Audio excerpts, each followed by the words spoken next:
Hey everybody, James Quartner here, voluntaryistacademy.com. That's the website. Go over there, check it out. Um, so this week I had the opportunity to talk to a really cool dude. He's on Instagram. He's called the Model Anarchist, at the Model Anarchist on Instagram. And he reached out to me and we just had a nice conversation. Think of it like back in the day where, two superheroes would team up uh, in their own one-off comic, and that's kind of like what we did. It wasn't, I don't know, it wasn't really an interview so much as it was like just a conversation, a friendship in the making. So, uh, yeah, I hope you guys enjoy the conversation and that you get great value out of it. And I hope that you go over to Instagram if you're on Instagram and you go and check out his stuff. He's out there in the trenches. So without any further ado, here is our conversation between myself and Steve, aka the Model Anarchist. Enjoy. Okay, yeah. Well, I have this idea to help us take the next steps that we need to take as a community to move toward a volunteerist society. And I'm looking for people who understand it on the level that it seems like you understand it, to see it, throw this idea out there, see if this is something you like. And then, if two of us are pushing the idea, then that'll help it spread even farther and farther. Right now on Instagram, I've got about 60,000 followers at the Model Anarchist. And so that's what I'm pushing on my page. And so the basic idea is it's a two-phase plan. In phase one, we would start on November 5th, 2024, right? That's the date of the next election. Coincidentally, it's Guy Fawkes Day over in England. Right. From the movie V for Vendetta, remember the 5th of November. So I thought that was a pretty cool date, the way it all lined up. And one hopefully, of my nephew's birthdays too. Oh, is it? Oh, well, this would be a great birthday present for him. You got a future of freedom ahead of you. So anyway, so on that date, people talk a lot about how we have the power, and a lot of the ideas that get proposed are ideas like, "Hey, let's not buy gas for a day." Well, that will really show them. And it's like, well, the next day we're going to buy double the amount of gas. They can hold out a lot longer than we can hold out without gas. Right. Right. But we do need an idea that shows the power of our numbers, where we can hold it indefinitely. It doesn't hurt us to hold indefinitely. And one of the ways that I thought that we could do that is through the DMV, right? If we all stopped paying the DMV, there is no harm to any of us, as far as we'll never be in a point where we need to go back to the DMV. So we can show this large this amount of economic power that we have, to say we're done being ruled with violence by tyrants, right? And so on November 5th, what we do is we go out to our cars and we take our license plates off. The goal is 7 million people taking their license plates off on November 5th, because there's only 700,000 full-time police officers in this nation. So we would outnumber the cops 10-1. And then on top of that, I believe there's a significant number of police officers where, if this was widespread and people knew what this was all about, there's a significant number of the police officers that won't even want to pull us over, that won't deal with us in that regard. A lot of cops know that they're working for the bad guys. They just don't really know what to do about it, And so, so with 7 million people, that's a visual representation to everybody else as we go about our day, that, hey, look, there's somebody without a license plate. There's somebody without a license plate. There's somebody without a license plate. Other people are standing with me. It's a I am Spartacus moment. And then, since it's decentralized, we're not in a group doing this. There's no head of the snake. There's no target for them to come after, right? One of the hardest things, I've been at a protest where the police were all in riot gear. And trying to reach the humanity of a cop in riot gear when there's all this really high tension is next to impossible. Groupthink sits in. They look around and go, okay, I'm going to behave like everybody else who's dressed like me is behaving, right? And so they have the tactics to be able to manage, a 20, a 30, a 40, even a 50 to 1 deficit when they're centralized, right? But when we're out in the wild and all of a sudden just decentralized, we have all these people without license plates on, and you get pulled over by a police officer. Well, now you're only interacting one-on-one, and you have a much better opportunity to reach the humanity of the person that's wearing that police costume, right? And I have my 2 pinned videos on my page are me being pulled over, once in November, once in March. I don't have a driver's license. I don't pay registration. I didn't have any auto insurance. The first one, I drove home that night. I drove away from that situation. I didn't get arrested. My car didn't get stolen. They didn't kidnap me. He didn't smash my window. He did give me a citation, but then I sent a notice to the traffic court saying, hey, you know what? This promise to appear was only signed under duress, so obviously it's not binding. And I sent it back, and then they sent me a notice saying they didn't have any record of my citation at all. Wow. So, and I was on the side of the road for about 30 minutes with this officer. And then the second time I got pulled over, I didn't. So in the first time, I gave the guy my passport because I had a passport. But the second time, I gave him my church ID. And that's the only thing I use to identify myself. And I told him, I said, hey, man, he goes, why don't you pay registration? I go, well, I'm a boycotter of the DMV. The government's ran by warmongers and pedophiles, and I'm not giving them any of my efforts anymore. And he goes, oh, I hear you, man. And then he goes back to his car with my church ID, then comes back less than 6 minutes, and I'm on my way. And so I do this to help address the fear that people have surrounding this whole, if I take my license plates off, I'm going to get beat up, and my car's going to get stolen, and I'm going to go to jail. Right. And I want to show that if we're interacting with police officers one-on-one, and then don't argue the law. I don't argue the law with a cop on the side of the road, because it puts him into cop citizen mode. And they're very good at being cop citizen. What I do is I just argue the morality, and that puts us man to man. And when you see a man standing up for principle, you have to respect it, especially when they're not aggressive. Right. And so, I know there's enough of us out there that can pull this off. We just need to be coordinated and start at the same time. Yep. And no matter how we move forward, there's so many different talks about how society rids itself of government to move forward. And it's like, no matter what idea we take on, they all include no longer paying them. So I just propose that we just start no longer paying them on November 5th. And once we build that confidence that we can do this, then we can move on to phase 2 of the plan, which is supporting small business in revoking to pay sales tax, income tax, payroll tax. They don't collect sales tax, right? So when small business gets under the tax burden, then they're going to be able to offer better prices and better employment at a better rate than what the big box stores are, because they're the ones that are in bed with the government, and they're going to keep screwing themselves over with taxes. Yeah. And then when small business can offer the better employment at better pricing, the middle class is going to come rushing back like crazy. And if the market's already free, we just need to make better choices with it. So like that's right.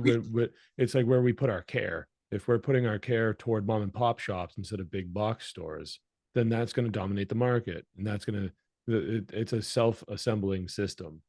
It self-organizes, but we have to be at a certain point, we have to be at the wheel. But in the long run, that's just going to be like, what is successful? This is what the market demands. And we are the market. We are the market, and we have the freedom to choose. The mom and pop shops haven't been eliminated yet. They might be on their way, but it's not yet. And they still exist. I think they'll always exist, their numbers are dwindling, and I believe that's linked directly to the tax burden that they're under. I think you're onto something with that and all the economic crises that have happened in our lifetimes, one after another, just a domino of just shit bricks just falling and just and it's so difficult for people to, it's like I don't know, I'm thinking about crabs in a bucket right now, people trying to crawl, like the crabs are, you know what I mean? So it's like that in a sense, where it's really tough to even get started, let alone continue through something like I don't know, a global pandemic. Like it's and then like a 2008 housing crisis, multiple bank bailouts throughout our lifetimes, war. all this So crap increase, and then on top of all of that, inflation, and then even which is like a covert tax, and then even in our face, more just property tax alone. mhm, It's even more difficult just to own a friggin' house if you want to own a house, and then to own a business. Oh man, yeah, the taxation. I've been saying that for a while. That it would be really easy for the IRS to pick off one person here and there and everywhere, but if there was a concentrated group of people in the ranks of like 2 million people in a concentrated area, say in New Hampshire, that's where I live. I love giving that example because I believe that maybe it can happen here. And we all wake up one day and we go, we are not paying federal income tax anymore. And we all do it at the same time. And we say no, at the same time, like a unified front. And yeah, then what can they do? It makes me think of a time that one of my friends, was a story I was told. One of my friends, uh, his name is Sean, and they were sneaking into a concert, and him and the people he went with had to hop a fence. And while they were contemplating on whether or not to hop the fence, another friend turned to Sean and go, well, they can't arrest all of us. And it's that yeah, exact same principle that applies to your plan, and then ultimately like a really, so like you have the license plate plan, which is impactful, and that can serve as an example of how effective teaming up can really be. Now let's go for the big dog. Let's go for the yeah. Federal Reserve. Let's We go got to for the go. We got federal to take income this in tax. steps. Baby steps to freedom, using examples to show people that these things actually work, and that this new philosophy, this new system will work. That's the thing that people get held back by, is the fear, like you were mentioning. Is like, if we show that there's nothing to be afraid of, then more people are like, oh, uh you can do that. We're like, yeah, you Yeah, can do that. And if we serve as a good example, as, yeah, you can do that, and they're not going to pepper spray you, or they're not going to beat you with a baton. You might get a ticket, but then there's a way to get out of that too. And well, and eventually, again, it's a part of the game of license plate stamina. plan. It's a game of stamina too, where it's Yeah, like, how long can you really go? Like, because they seem to be a tireless machine, but like, if you're an island, it's really tough. It's really tough to not get consumed by the ocean. But yeah, if you're like, to serve as a metaphor, one person, really, really difficult. So if we're all teaming up and we all have a unified front, it's, uh, a new type of revolution, a really peaceful revolution. In fact, it's probably the most peaceful revolution. And the reason why you can get a lot of people on your side with even like the taxation thing, everyone, first of all, the DMV thing is brilliant because everyone has that in common. yep. We're unified on. We all go to the DMV only under duress, And everybody that stands in that line is standing there going, I shouldn't have to do this. and none of it's about safety. And everyone's like, well, if I don't do this, they're going to pull me over. And it's not about, well, I want to make sure that my car is legit. It's like, well, think about the etiology of all of this and make sure that you understand that the whole entire system was constructed to control and tax. When the last time I went, and I do things, I do bend the knee because I'm afraid, and I'm Sure. perfectly willing to admit that. Like, it's a very common Who's thing. not? So I still consider myself a voluntarist and anarchist because I am working toward that as best as an individual in my position can. And thanks to me and my wife, there's two less indoctrinated children in the world. So by the way, when I told my wife, I go, this dude messaged me, and he wants to like chat, and I was like, somebody who calls himself the Model Anarchist, and she goes, oh, him? I follow him on Instagram. And I was like, Oh, does she? oh, sweet. Oh, So my wife has been following you on Instagram for a while. and she liked your stuff. She's like, "Oh, that guy's cool. Like he wants to do something with the license plates." And like I was just like, "Yeah." Like I heard it. I listened to you on Fred's show, and after you had messaged me, because I was like, I just that's the dude that was just on Fred's broadcast a couple days ago. He must have, you know, he must be up to something. Let me see what's up. You know, I like your stuff, man. That's why I was happy to hear from you. And Oh, thanks so much, James. yeah, I do. I like the message. It's very positive, and you're showing a good example of bravery, and that these people like I try to reason with police as well. I got pulled over last Friday for not having an inspection sticker and not having the registration stickers. But anyways, before I tell that story, back to what I was saying before, like I'll be in New Hampshire, you get to go to the town hall to register with the town. You don't really need to go to a DMV. They exist, but you don't really need to go there for a registration. But I go up and I'm like, I'm here to pay the tax to use my car. And they look at me like, what? And I go, I'm here to pay the tax to, drive my car around. And they're like, what do you, and I'm like, I'm here to register. Like, so I change what I try to do is like a soft push to change people's perspective via language and be like, look, it's not a registration because I bought the car. It's my property. I don't have to ask permission to use it, but yet still I will get harassed and harangued by your dogs and until I bend the knee. And that's how I see it. And because I feel alone most of the time, which is why I Yeah. like what you're promoting is because it's about finding even though like some of us are going to go down if we go through with this, it's going to happen. You're going to meet some Boy Scout who's like, "Oh, I'm gonna arrest you. This is a Yeah. misdemeanor. You're coming with me." And people, but that's the thing. Like people don't make any sacrifices. Is Well, here's the thing about it. Some people are going to get arrested, but if those people know, see, you got to be aware of the way it all works. So once you get arrested, don't take a plea deal. Make them right? put you in front of a jury. We make up the juries. We can say not guilty. If through this whole process, the goal of this whole process is to get people aware of the importance of jury nullification, right? The government can write any legislation that they want, any rules that they want. They can make anything contraband that they want. But if the juries are saying not guilty, then their legislation doesn't mean anything. Yeah, When the courts get enough hung juries for any specific type of case, because that clogs up their revenue stream, they stop regulating that behavior. This is yeah, how prohibition came to an end what was it, the 20s when it was prohibition, or 30s. It came to an end because of jury nullification. And so that's when after that fell, that's when they developed the plea deal.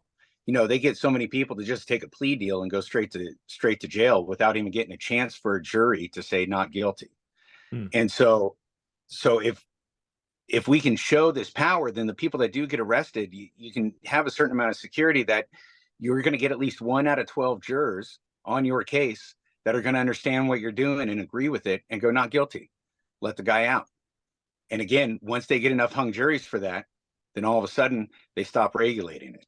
And it's the same thing for if we decide to stop paying taxes to the IRS. Well, when they arrest you, you got to go on trial, right? And so if you go on trial and say you get a jury summons, we flood their dockets with trials by jury. We increase the jury summons 10x. And when you get a jury summons in the mail, instead of going, hey, I got to get out of this because I can't miss a day at work, you go, I can sacrifice 1 day at work to make sure that nobody goes to jail over victimless behavior. Right. And so no matter what society looks like going forward, if we're going to have a volunteerist society, we're going to need some form of common law. And this is a great way for us to instill this into the societal awareness. The most important vote you have for the kind of world that we live in is the way you serve on a jury. Or maybe it's the way you spend your money, but those two are the absolute two most important. And once we get that into the psyche, then tyranny falls to the wayside. yeah. I heard Michael Malice at one point saying something about how he can't serve on a jury and because he's an anarchist, and it's like that's exactly why you should, because Yeah. I mean, you can I go can't in serve on there a and make jury because they'll sure. never call me. Yeah. It's like you can go into a place like that and make sure that like no matter what it is, you know, not guilty. That's what I say. Yeah. You know, and I haven't been called for jury duty in a long time since I was like in my early 20s. And I walked in there and I was like, I'm a convicted felon. I can't be serving on a jury. And they're like, all right. And they took me off the list. Oh, And I'm not a convicted felon. I just didn't want like I thought I was, and then the courthouse. It's a long story, but yeah, it was kind of funny. And but I don't get called for jury duty, or at least I haven't in a long time. I might, I don't know. Maybe they'll see this well, and be like, "Oh, get that guy." if we flood their dockets with trials by jury and we increase the jury summons by 10x or more, you'll probably end up getting one. Well, I Hey, mean real quick, it's you said you're in it's New Hampshire. yeah, yeah. Is it your guys' license plates that say "Live Free or Die"? Yeah, and it's like an occult mockery. Yeah, that's what It's it a seems like. mockery. Like, it's on your license plate. Yeah, the one you Yeah. have to have because you're not free. Right. Hmm. Oh, I know. But you know, on the bright side, like I was at the Liberty Forum in Manchester in early spring, and I got a chance to talk to some, you know, guys that are like in the state house of New Hampshire and all that stuff. And I'm just like, I just want to understand you better, you know, understand what drives you and everything.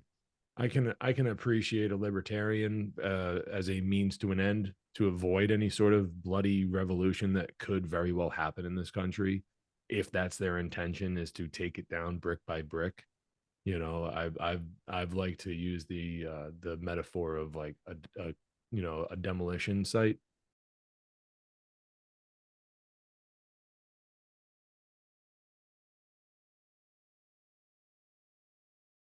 Like you can bring a crane in there with a wrecking ball and smash the building and be left with a huge mess after. But if you really don't want the huge mess, maybe you can learn how the building was And built it's nice. and take You it know, down piece I by like that piece. metaphor. And I've it's used nice it and for quite a organized. It might while, take a little and longer, I apply but it's that not a to huge government. mess when the whole thing's If we're gone. gonna Take this thing down, we and not and adhere to the principles of natural law, common law, or you know, God's law, the laws of behavioral consequence.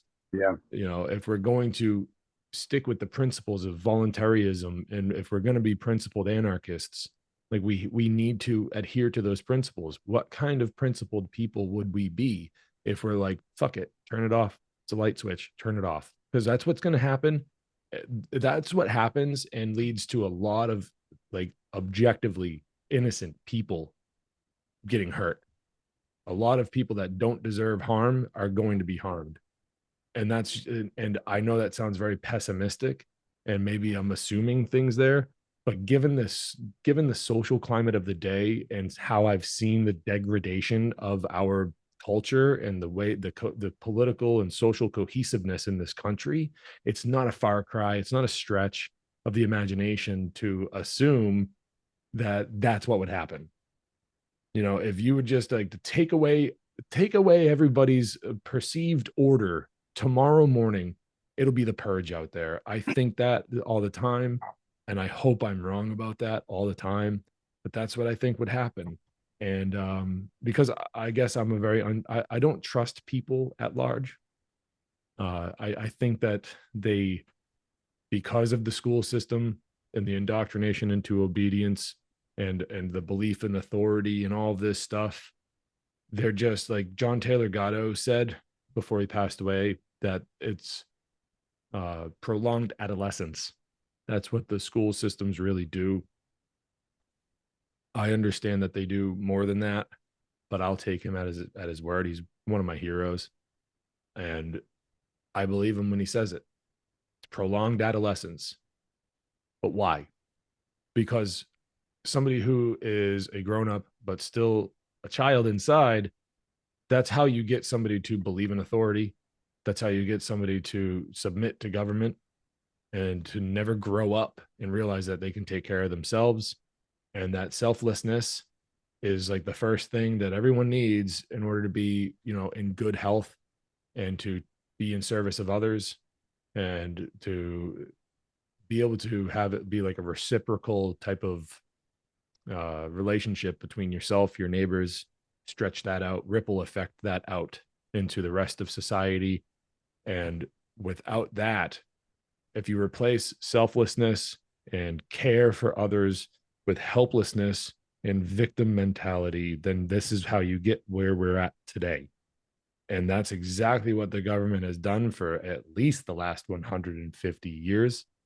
And that's exactly what they will continue to do until people don't, until it's complete idiocracy, like 100% complete idiocracy. And there's no going back. Like, we still have a chance to go back.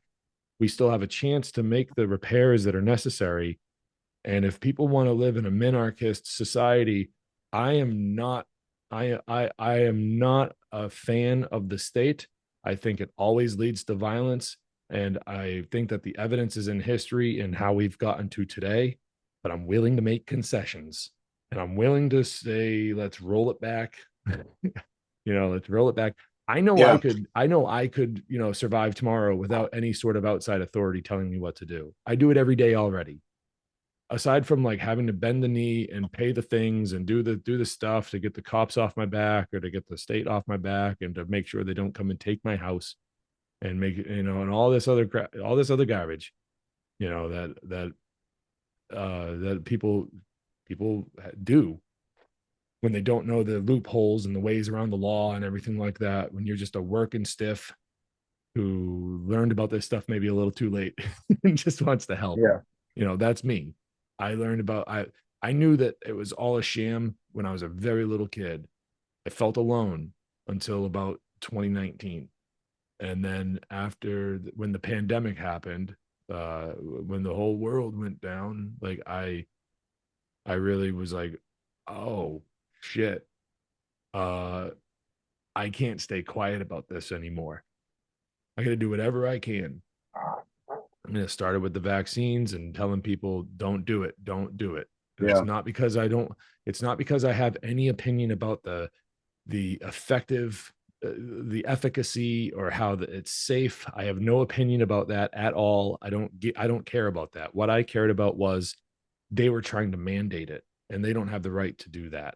And if you want to go and take it, you can go and jump off a bridge for all I care. It's not going to be good for your health if there's concrete under it. But that's your choice. Like I would try to stop you, but at the end of the day, like there's not really much I can do. You want to go and get that thing, go ahead. If you think that's going to help you, that you're the one but you can't make me do it. And that's where like I really started like shouting from Yeah. the hilltops, like I'm not, and I've lost I have family members who refuse to talk to me to this day because of it.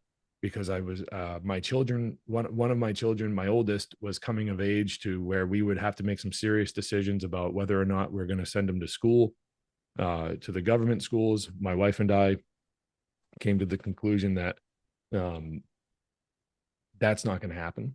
I've never been a Good. fan of public school, and we gained the confidence through the pandemic to say we can't send our kids there. And I'm very outspoken about public schools. I'm a firm believer that if parents parents make the choice of sending their kids to public school these days, I have to seriously consider your understanding of love and whether or not you actually love your children because of the state of the thing. It's like, dude, go join a co-op. If you can't be around your kid all day, like there's co-ops out there. Join a private Mhm. thing, do a pod, do something. If you're not confident, there's other ways. Get creative, do some research, you lazy fuck. Don't just send them to the government schools, like, because this is how we got into this problem where no one can think for themselves. I have the books to prove it. No one wants to read anymore. No one wants to listen anymore. They just want to do what they're told so they can make their scratch and go to bed and enjoy their little vacation once a year wherever they go. And they don't want to rock the boat. Well, Right. your grandchildren are going to thank you for that. When posterity looks back and they realize who the heroes were, what do you want to be able to say? It's like, what kind of impact do you want to have in the world, on the world? It's like, I want to have a good one. That's me. I want to have a good impact on the world. I want to make sure that my children know that their dad wasn't a coward and did everything that he could to keep them out of harm's way. I consider the public schools direct, you're putting your children directly in the crosshairs. I was abused by Absolutely. these people. I was put on medication by these people. I know how it works. I have done years worth of research, and I call it research. Half of it is my own experience and having to come to terms with what happened and trying to understand what happened. And then the other half is actual research on like how do children that aren't fitting the mold get labeled with all sorts of mental disorders and then medicated, and then the the fast track to drug abuse and drug addiction. And it all starts with things like amphetamines and SSRIs, Yeah. and things of that nature. That's been my primary focus, is trying to is really trying to get people to realize that the public schools is where all of this starts. When people when we like a good example, a good modern day example. And I my side doesn't get accurately represented in any of this, but hear me out.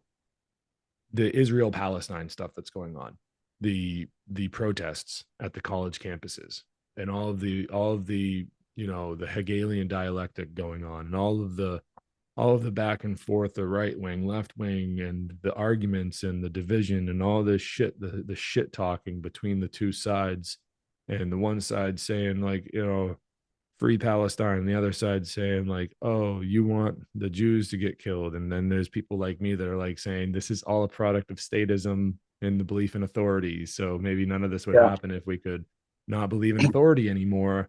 And I'm looked at like I'm the kook and that I have to pick a side. And then the people that are bitching at these college kids they don't even realize that they are the ones that sent them to the place where they learned how to act this way and where they were taught to act this way. They were indoctrinated into a cult of authority belief, and they don't understand that they are the ones that signed them up. Oh, and it's like they're your kids. And I got into an argument with somebody recently when he was saying fuck Palestine, and I was like, what? Are you out of your mind? I'm like, and I go, dude, you send your kid to public school. You do. You send your kid to public school. This is the product of that. This is exactly how they're behaving. They were trained to behave this way, and you can't see it. You idiot, you imbecile. So that has been throughout the years where my care really is to understand the education system, why it exists, where did it come from, who put this in place, the names. I want names, and I want to tell other people those names. And I want to help other people to understand that the power rests in your hands. And if you really want to see, and this is the disorganized nature of our like freedom minded community and in the movement and everything. Like we all have our strength, right? We all have our drive, the thing that really drives us. And we all think that this is where it starts. This is the first domino. If we get this one to knock over, all the rest of them are Right. going to knock over, right? And I fully believe that it all starts with getting the kids out of schools. And if we can do that and actually raise free thinkers, then before you know it, we have a whole generation of people that are like, oh, fuck your authority. Yeah. Well, yeah, And it takes. Oh, go ahead. but we need, but this is what I appreciate about what us older chaps are doing, is that we need examples along the way of resistance.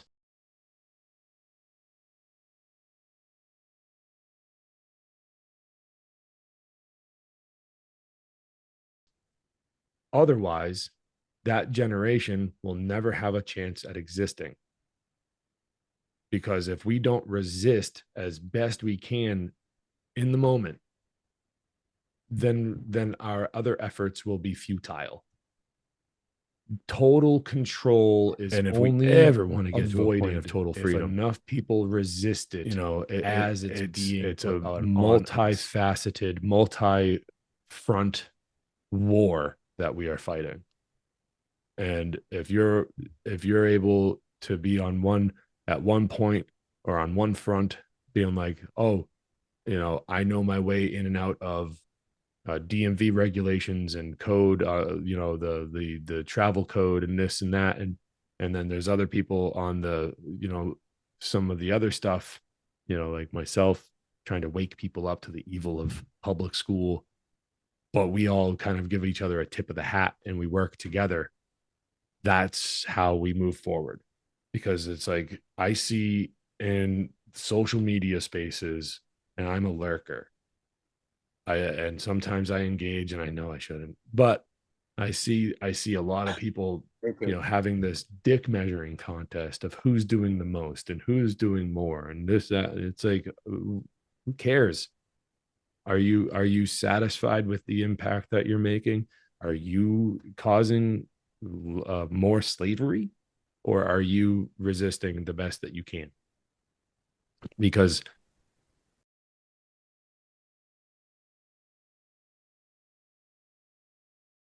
it is not The force of nature. Yeah. anarchism is a condition not of our existence. It's not necessarily action.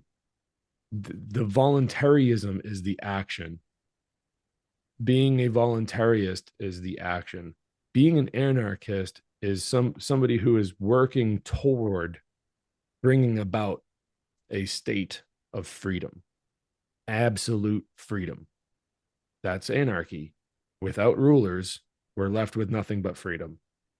So that's the condition. So if we're in a condition of slavery right now, then the opposite of slavery is anarchism. So it's a condition. That's how I see it. That's where my research has led me, and with the philosophy and everything, but it requires action. That's why I consider myself a voluntarist, is because through the teaching of voluntary interaction, if we can teach each other how to be voluntarist and to not to use coercive measures and to manipulate people, deceit and steal and do all these really objectively evil things, if we can just have enough self-responsibility to avoid doing those actions, then what's left? Consent, informed consent. In the absence of coercion, only consent can exist.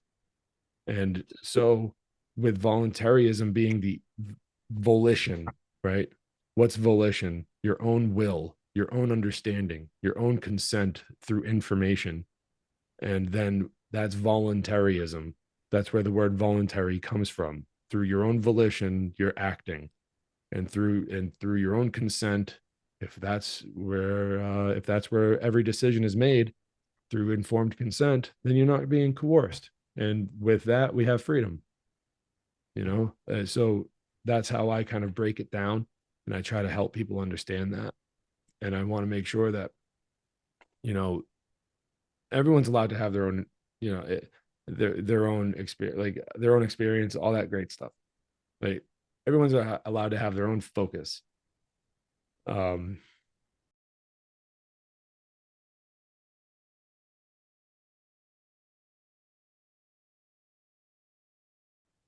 if we can personally really track that big down, the big nip it in the bud right is there, where does this belief then at least the future generations of people, like, we'll still have a mess to clean up.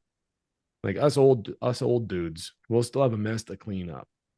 And that's undeniable. Good luck. Like if you think that there's not a mess to clean up, you've got your head up your ass.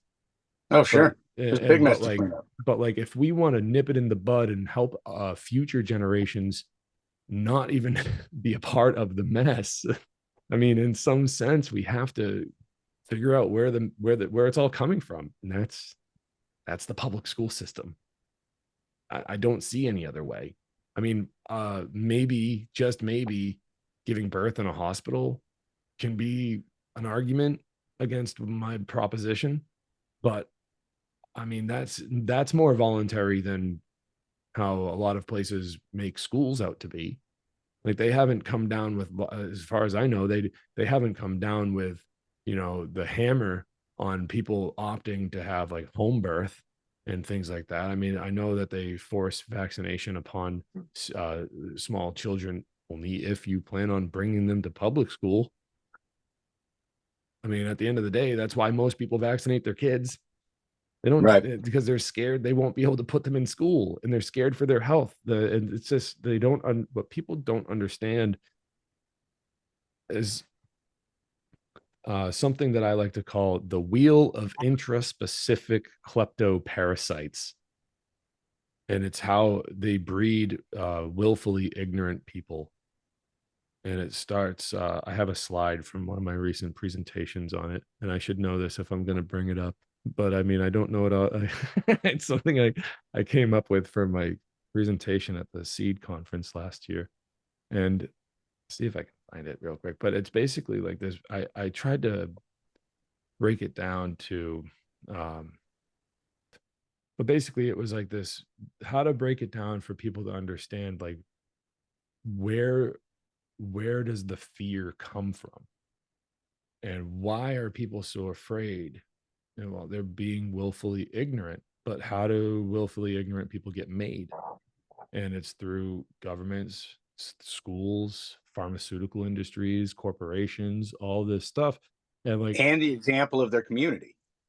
yeah, yeah. I mean, and I mean, a community is downstream from, like, the authority figures and everything like that. I mean, everyone, the Well, culture, but I they've would say, gotten us to the point to where we're training, I say we're as in like the generic we are. right? We're training our children to be slaves Yeah, because that's how we know how to function in the world. So this is how we lead by example. And right. I 100% agree with you that the school system is definitely one of the first places to start, Yeah. because all it takes is one generation of free people to continue to raise free people. And it's not You to know, say that like there can't exist something where if a parent is overwhelmed, and they're having a hard time, there's nothing wrong with a community coming together and figuring something out for Mhm. the kids, like in a community. There's nothing wrong with that. But when we we are. have something that's so a train that is so off the rails that it's destroying everything in its path, we need to do something about that. And that's exactly what's going on with the public schools. Like, Well, what we need to do is we need to address the fear. There's a yeah, lot of people. There's a lot of people that you were talking about earlier that keep sending their kids to the public school, and it's not that all those people are blinded to what's going on. It's that there's a certain amount of fear in place about what if I pull my kids out? Maybe the right. government will come and take my kids, and so Well, there's some states in the union that literally threaten that. that's Truancy. right. They don't, their homeschool laws are so strict. It's all fear. And That's so the presentation I did last year, by the way. It's called Fear is Illusion. It's on YouTube if you want to look it up. It's kind of rough around the edges, but I think the message hits home yeah, I'll overall. look it up. Yeah. So the point of the driver's license thing is to address the fear issues. That's what it is. And a lot of the fear that you expressed earlier about thinking, might be the purge out there. I don't think it would be. I think that's the programming from Hollywood. There's a reason why Hollywood has a very specific formula to post-apocalyptic movies, because they want us to be afraid of each other. Because at the root of government, it's you guys need to be afraid of those people over there. That's how government starts. There's Right. us and then there's them. And you pump fear into us so that we're afraid of them. Because in my argument for a lot of that is when you look at videos and footage that comes out of disaster areas, natural disaster areas, or other catastrophes, you see many, many, many examples of people helping people. And there's shining examples of how racism isn't inherent, how sexism isn't inherent, how, when there was Hurricane Katrina and there was a ton of flooding, there were people in boats just getting other people out of the river simply because you're a person. I'm just going Yeah. to pull you out of the river. And I believe that's our true nature. And I agree with you that just all of a sudden flipping the switch off overnight would be chaotic and would cost a lot of lives. That's why this, like we were talking about earlier, baby steps to freedom. Yeah. We push the boundaries here. We overcome our fear here because we're risking very little in the big scheme of things. You're I mean, risking that's the very little. overarching, like real, the thing that really backs what my point was, is not so much like, you know, the purge. That was just a crappy example. It's more so that I think that it would be very chaotic, and it might not be intentional, but a lot of people, I think a lot of people would end up suffering. If it It's was not overnight. yeah, that's more so like, I think that if it were overnight, that's where you'd see a something similar to a disaster situation. And you're absolutely right. Hollywood programming, you know, that it influences people to think that way. I'm not immune to that, and I'm happy to be wrong about that. I'm so happy to be wrong about that. It's unbelievable. Like, Yeah, it's I so like, hope you're and wrong like, I about it. totally accept like your argument, and I'm happy that you made it, because it really encourages me to have a maybe a lighter heart, and to have a bigger heart, and see other people, um for the caring individuals that they could be, instead of being doubtful and cynical. So I Well, appreciate that. I did. Well, you're well. It really helped me when I came to a lot of these understandings. Like, I don't think a lot of people are idiots. I think a lot of people are heavily hypnotized by the system. They're indoctrinated by the system. And Absolutely. when you look at the system, it takes untold number of man hours and untold number of amount of resources to keep it going. Once it cuts off, it'll lose its hold over people, I think, relatively quickly. And because there is a lot of this prolonged adolescence, you know what adolescents want to do? They want to follow cool adults.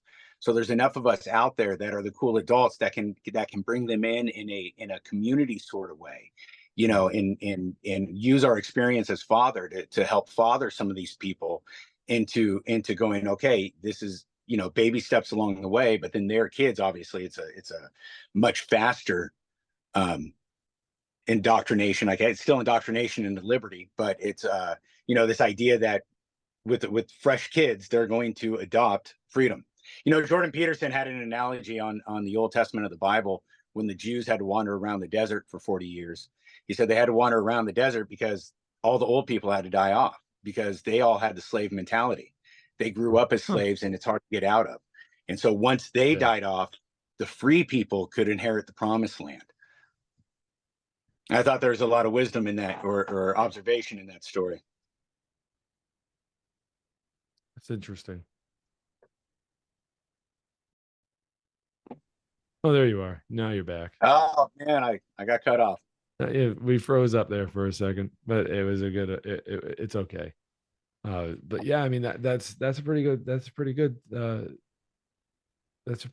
analogy there about the, what was it, 40 years?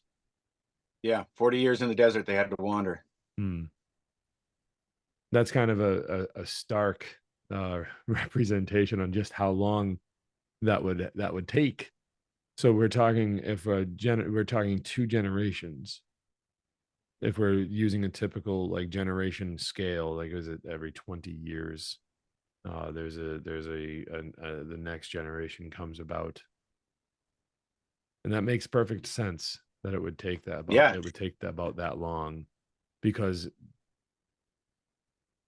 the mind control, and that's really like, I love Larkin Rose. I love that book that he wrote, the most dangerous superstition. I truly believe that's like it's like a rite of passage for any good freedom-minded individual. Like, just read it, entertain it for a while, think on it for a while, and if you're really freedom-minded, by default, you're anti-slavery and you're anti-authority, because that's what it's in their nature to stifle freedom and to say, no, you are not allowed to do things. And that, so like, if you believe in that, it's it's a mind virus, really. So it's like, we do have a ways to go. I'm interested in talking more about the 5th of November plan, the DMV plan, and whatnot, and helping promote that, and making sure that enough people know about that, um, and yeah, I mean, we're gonna have to figure it out, you know, Yeah. and try to get more people on board, because a lot of people are there's gonna need to be a lot of people, Yeah. you Yeah. know. And that means we gotta put a lot of people at ease. We Mhm. gotta, It's like, what do you appease a tell lot of people? fear. What do you Oh, tell people really? like me who rely on their driver's license to make a living, you know, and a household with one income, and that income relies on a driver's license, you know, and they go, oh, well, you don't have your driver's license anymore, and now I don't have my job, and now we don't have our house, and now we're homeless. Like, but what do you tell somebody like that? Well, that's not going to be the result of one day you go driving around without a license plate. Yeah. You do it one day and you don't see enough other people doing it, so you want to put yours back on. Even if you got caught in that one day, the penalty isn't we're taking your license. Most people, their cars will still be registered anyway. There's not even a real penalty for it, other than a fix-it ticket. Where's your license plate? Oh, I left it at home. Okay, put it back on. Here's a fix-it ticket. Right. Okay, and then you go about your day. But if 7 million of us have our plates off all on the same day, the other thing I would say too is that the less we do, the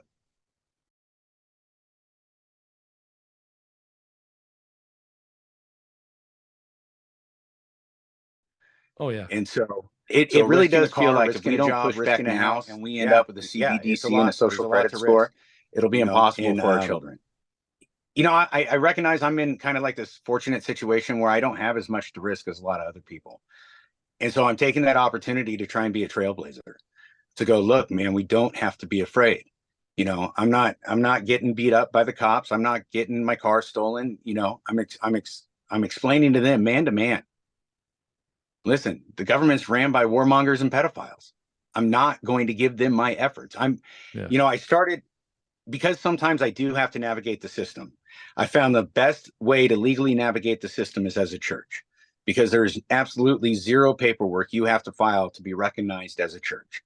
And so I started the Living Way Holistic Church, and I have an ID card for it. And on the back of the ID card, it expresses my spiritual beliefs. And it says something I don't have it memorized verbatim, but it says something to the effect of that it's my spiritual responsibility to avoid systems of force, to not participate with systems that utilize force to regulate peaceful and cooperative behaviors.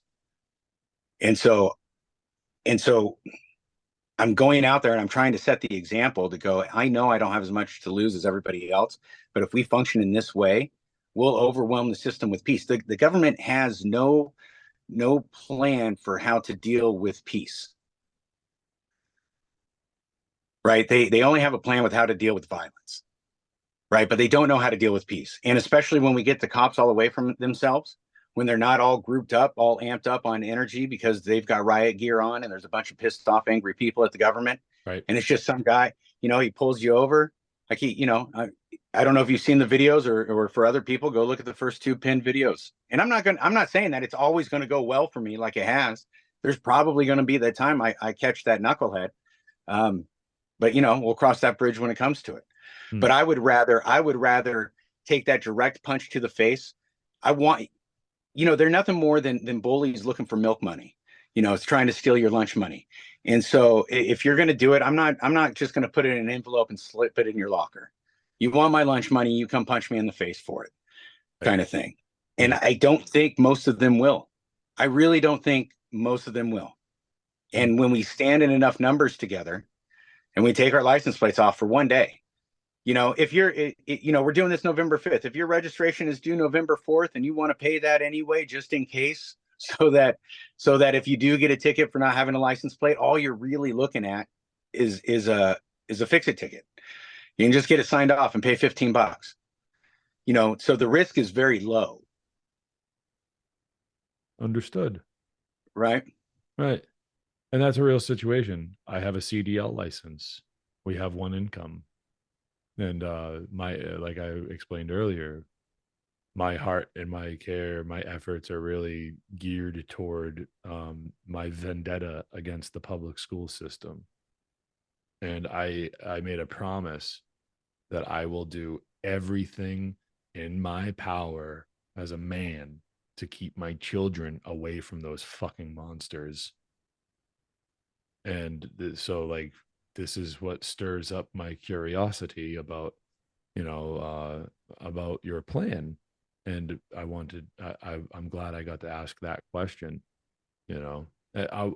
Something I was going to say, and then I backpedaled, and I was like, oh, I gotta finish telling that first story first before I tell you this other. So last Friday I got pulled over, and I don't have the Okay.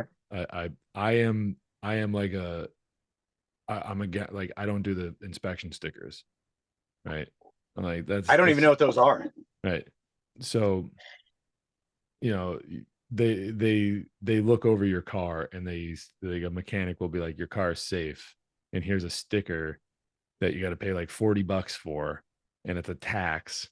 It's like Oh, it's like, here's a sticker, you put it on your windshield, and it tells the cops that the car is safe to be yeah, on the we call that road. smog out here. What?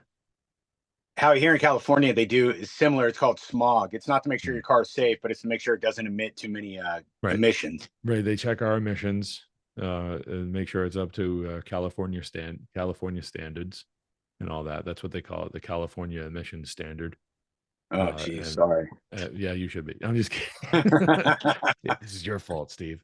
Anyways, like, and so I don't have the sticker, and I didn't put the stickers on my license plate because they give you stickers when you register, and it's like a expiration date for your license plate. So these cops have a visual on your vehicle of like what's going on with your car, and so it proves that you paid the taxes. And Right. that's legitimately all it really is. Your Hmm. registration's a tax, your inspection sticker's a tax. It's all things that make it so you're not allowed to use your own property unless you pay homage to the state. And so, I'm doing the best I can at giving a good middle finger to that. In terms of like not having an inspection sticker to the very least, because I kind of dug myself into this hole of having a license. Like I'm playing it pretty close to the chest. Um, so I don't have the sticker. I get pulled over for these stickers, and it wasn't a bad interaction, as far as like the guy wasn't being a jerk. Now, there's no Hmm. such thing as a good interaction if you're being pulled over, because automatically you're forced to make a decision of whether or not you want to possibly be the cause of harm in the people around you if you run from the police, or you get your free will taken away from you and you're coerced into pulling over. So that's how these interactions always start, and there's no such thing as a good interaction between a police officer and a citizen, and so that's why I wanted I wanted to differentiate that, because it was pleasant. The guy wasn't a madman until we parted ways. So we go through the interaction. He's asking me questions, and he's like, "Why don't you have the sticker?" And I'm just like, "Dude, this car is a shitbox. Like, every time I go to fix a thing on the car," and I'm trying to be like cordial with him because I don't believe in being an asshole, because I don't think it gets you anywhere. And like, at the end of the day, he is a human being, and he's a guy who thinks he's just doing a job. That's what most of these people, that's how they understand what they do. Hmm. Their good Like, intention got hijacked. the honest truth about it, that a lot of anarchists have a lot of trouble making peace with, is the fact is that a lot of police officers are well-intentioned human beings, but this is the most disturbing part, and they will choose their paycheck over your freedom nearly every single time. If they understand that their very job is at risk, they will do whatever it takes to make it so they don't lose their job, and that's what makes them so dangerous. They choose a paycheck over freedom. Right. That's that's evil. And that's what this guy does. And I am in my nature a high strung individual, but I, through many years of practice, have been able to work on calming myself down when I know I need to. This is when police interactions happen. I take a deep breath, rub some goose Yep. fraba on that shit, and I move on with my life. So I'm asked questions. I don't answer the questions I know I don't need to answer, but I'm like a bro. I'll try to be cool. Like, okay, you can be at ease with me, officer. You don't need to be on edge around me. I'm not a violent thug. I'm not out to harm people. That's not my MO. So yeah, I'm telling them, I go to fix something on the car, and I go and I find another thing because I'm a shade tree mechanic. I do all the mechanic work on my vehicles. It's a hell of a way to save money. I save thousands and thousands of dollars over the course of my Oh, life, I bet. because I know how to fix cars. I know how to do all of these things, and I've done it forever. All right. Yeah, yeah, yeah. Sticker, fix one thing, find another problem, fix that thing, find another problem. It's an old car, it's a beat up piece of shit, it's rusted out, like all this stuff. I'm trying. And I'm like, I'm telling you the truth. I know you hear this all the time. I finally got it to a point where I'm like at the last stage of the repairs. And I was like, to tell you the truth, I don't really want to get a ticket. Oh no, I didn't really want, I said I didn't I just haven't really gotten a sticker. But now I'm thinking about it. I'm trying to be like, hey, I'm just a kid, like I'm just a guy, and I'm telling him all this stuff, and he's asking me where I'm coming from, and I was just like, I'm coming from work, and he's like, where's that? And I was like, in Massachusetts. I'm like, no, I'm not telling you where I work, dude. And he told me when the interaction started that it was all being recorded and everything. And then, he's like, he looks at my license and he goes, you have a CDL license. Is that what you do for work? And I'm like, yeah, that's what I do for work. And he goes, look, man, if you get enough points on your license, they'll take your CDL from you. And that's your living. I don't want to mess with that. So I'm just going to give you a warning. Like, I really don't want to mess with you with that at all. He's just like, dude, just get the sticker.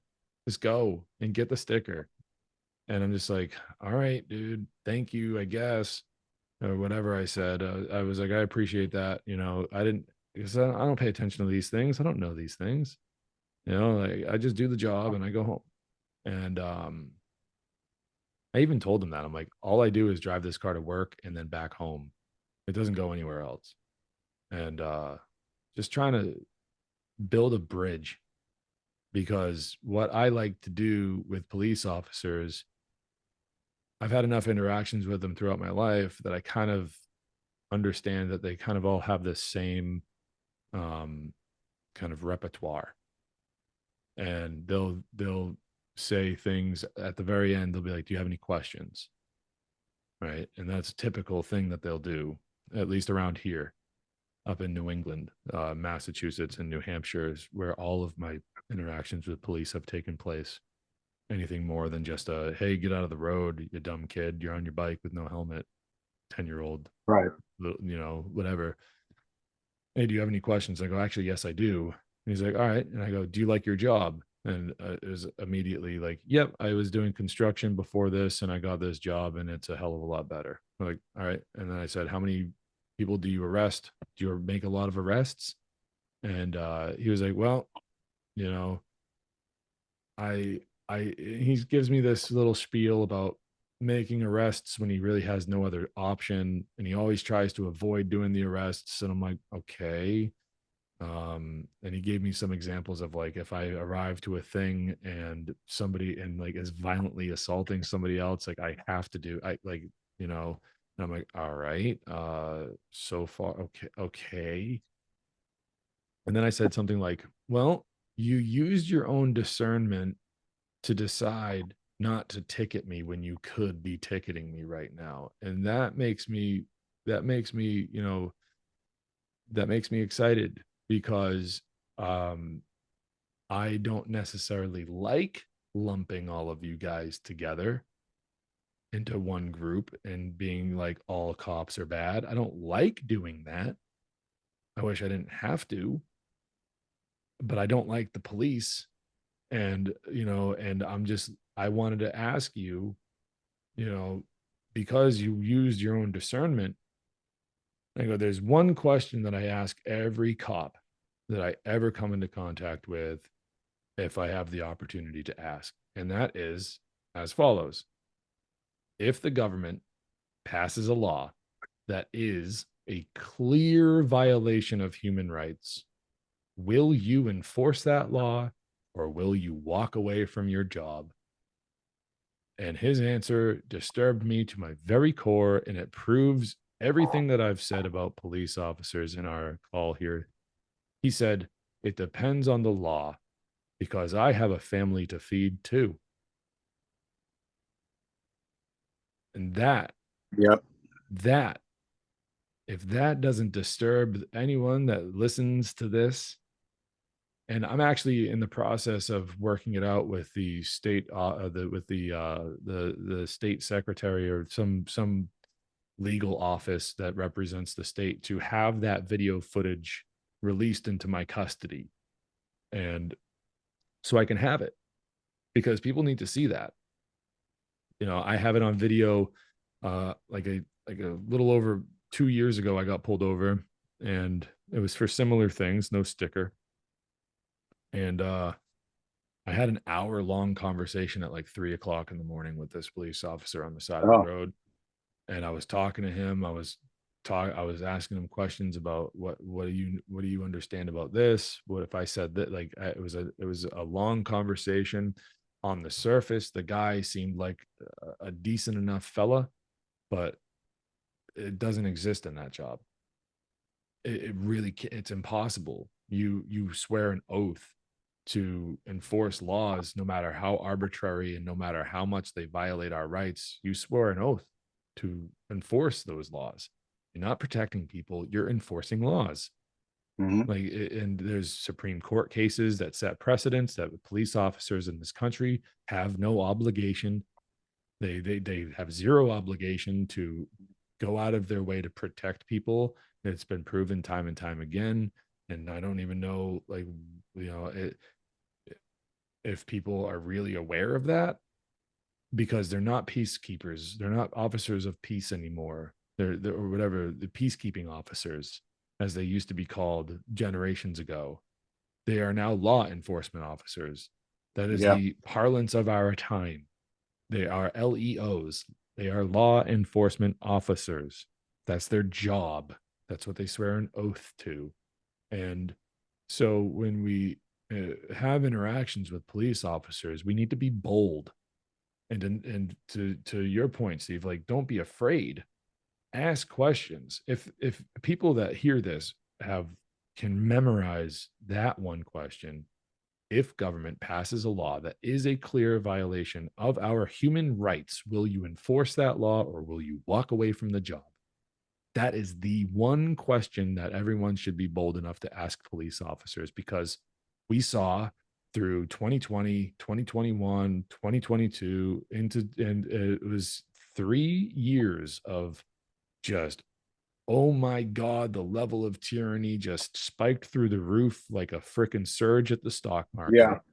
And we saw vaccine mandates, which I already stated what is the problem, not the creation of any type of medicine, no matter what the safety or efficacy of the medicine is. That's not the problem. The creation of that medicine is not the problem. The force of it, the mandatory force, like all that, that's the problem. The lack of informed consent, that's the problem. Like that the mind control of the media and the government, that's the problem. Right. Pharmaceutical industries paying media to lie, that's the problem. Not the very so when we see those things happening, that's tyranny. That's how it shows. And who would have been the ones going door to door? Who would have been the ones assisting these people, rounding them up? Like I already said, they have they are trained to have an us or them mentality. Like you said about the cops that are in the riot gear. They're Yeah. in riot gear. They're in a mental space where their adrenaline is going through the roof. Adrenaline burns holes in your fucking brain, and it makes it so you can't think clearly. It's addictive. And when you get hooked on adrenaline, it's really tough. It's really tough to get off of it. And that's what they do to these people. High stress situations, prolonged over a long period of time. And that's what these people have to go through. Police officers, whether we like it or not, are one of the most abused people by the government, because it's well-intentioned young men and women who want to do something that they perceive as good, that they're trained to perceive as good by public school systems and the indoctrination systems of Yeah. authority and all that stuff. And then when they actually go and do the job, they are mentally and physically, emotionally abused by the government to the point where their psyche breaks and they become absolute animals and dogs of the state, mindless, order following cucks. And so it's not that they're not at fault because they choose to go and do that job, but I think it's an undeniable truth that they are some of the most mentally broken people that walk among us every day. And it's sad. Definitely that walk among us. And I think another aspect, not just the abuse they suffer from the government, but they're in this position where they have to decide multiple times a day if they're going to make a legal decision or if they're going to make a moral decision, because most of the time legality and morality don't line up. And the more that you choose the legal over the moral, it just eats away at your soul, because your spirit knows that you're not actually engaged in behaviors that you intended on, that you set out to do. Because I agree with you 100%. A vast majority of police officers join the force with altruistic intentions. They wanted to be the good guy, but the system is very skilled at hijacking good intention and turning it around for evil. I know that that can be true because that's what I went through. Before the first time I got arrested, I had these dreams that I could be a police officer and give back to my community and be a productive member of society, and that people would look at me with trust. They would look at me with affection, and that I would be able to control things and I would be a force of good for my community. And then I got arrested for the first time. And I turned to the police officer as they were about to put the handcuffs on me. And I said, "You don't have to do this. It's just a little bit of weed. You don't have to arrest me." And they were like, "Yes, we do. We have to do our job." And no, it sounds cliche, but that happened to me. And at that moment, I realized I want nothing to do with this. Yeah. And I realized that this is not what that if that's the job, like, I knew I didn't do anything wrong. I was not behaving violently as just a kid. I was like 16 or 7. I was like 17. And I was just hanging out with my friends and got caught with some weed. Granted, it was in a car, but it doesn't matter because it's not a violent action to be in possession of a drug, no matter what the drug Of is. a plant. Yeah, of a plant. It's a piece of nature. If it's a drug, it's the plant. It's the so, I mean, beside the point, you're right. It's just a plant, but it's not a violent action to be in possession of anything. Right. It's not of anything at all. It's like saying that me having this book is a violent action. Like it's the same. So like that's where I get my opinion on the matter from, is from my own life. And that's how I know that a lot of these people that find themselves in that position, they were abused as children. Their parents didn't love them. They were abandoned, either physically, emotionally, mentally. There are all different types of abandonment out there. And it largely applies to a lot of these people that are police officers. And I'm not saying this for people to pity them. I'm just saying this, like, if we ever want to heal this factor, if we ever want to heal this disease of order following, we need to understand where it comes from. Like, just like the other part about authority, when we take down that building, You want the mess, or do you want to understand the thing? The other part of that disassembly, when we're done, we not only understand it, how it was built, but that understanding helps us never build it again. Yeah, exactly. And then we can move on and actually move on and forward instead of being stagnant and in this state of slavery. And I think starting with the DMV is a great brick to start with. One of the easiest ones to pluck out. For us adults, for sure. Yeah. For sure. But you want to call it? Because yeah, I got other engagements tonight. Excellent. But James, I really appreciate you taking the call, man, and I've enjoyed talking to you. And I want to look more at the Voluntaryist Academy and really start pushing some of that too on my Instagram, because I do believe in the message that you have out there, and there's not a limited amount of audience. Yeah. Right. We can share our audience and keep growing our voice and our audience, because we're all, you, me, Fred, we're all echoing the same stuff. Yeah, there's tons of people out there that are focusing on many different, like all of the different things that need to be focused on, and it's a big job, but we got to start somewhere. We got to start somewhere. Like us adults, we can do the things that the adults can worry about, and then it's a lot of work, and it's scary, and it pushes a lot of people away. Oh, I don't have time for that. And it's like, you do. You have time to go watch football every Sunday. You got time to go to the How many hours are you putting on TV? Yeah, we got time to take care of the future.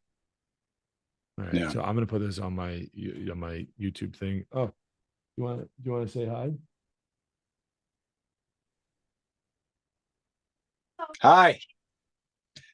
He told me that you were already following me. Thanks so much. I appreciate that. He said that I told him that you were following him on Instagram, and I told him the story when I mentioned his name, and you're like, I know, I follow that guy on Instagram. And I said, thanks so much. Yeah. Oh, yeah. He's saying thank you. Sure. So, all right.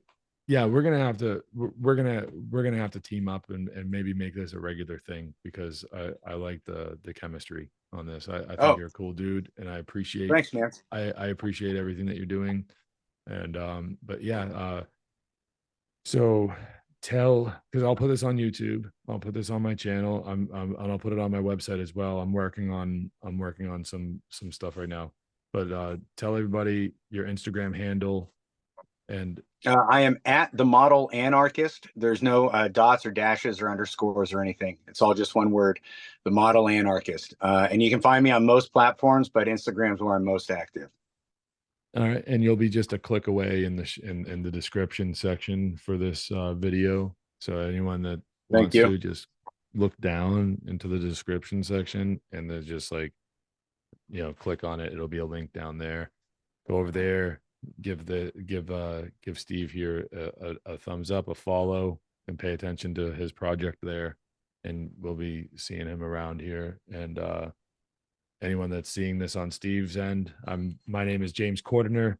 If my wife could stop making noise in the background, that would be great, because we're about to finish up. But James Cordiner, Voluntaryist Academy, voluntaryistacademy.com.